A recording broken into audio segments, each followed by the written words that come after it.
Okay, yung ating mga private duty nurse rescue ninja team ay saludaran tayo matapoy suda apo timang mangtad ka digito libre met nga serbisyo medikal. Tinutukan at tumulong din sila sa ating dugtong buhay. Tema naman yung tinatino na kamat na report. Head facts muna tayo with Idol Lawrence. IFM News. IFM News. IFM News.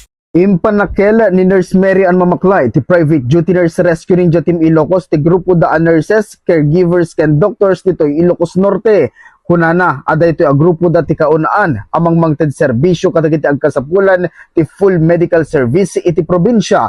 Imbatad na nga iti panagwaywayas ti panawen ket dumakdakelen ti grupo da gaputaad adun dagiti mapapalaing da a pasyente. Segun ni Nurse Mary Ann Mamaklay at expertise da ket mapagbalin nga in-house intensive care unit ti pagtaengan ti may sa pasyente ken kumpleto da ti agas ken hospital equipment da pakiramanan ti ambulance conduction. Private Duty Nurse Rescue Ninja Team Ilocos po,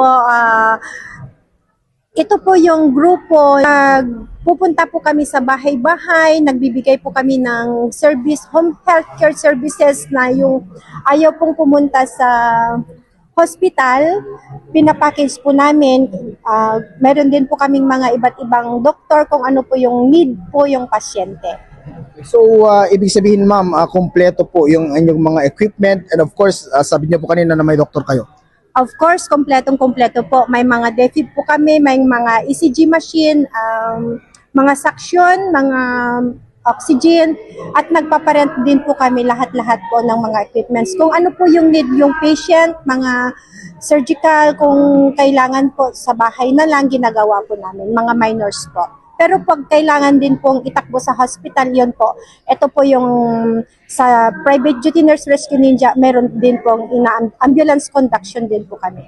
May panamnama kadagiti agkasapulan iti tulong nga alalisto iti panagresponde wenno panagturong digiti Private Duty Nurse Rescue Ninja Team Ilocos kadagiti pagtenganda. Para iti IFM News, Idol Lawrence Martinez, Tatak, Aramen.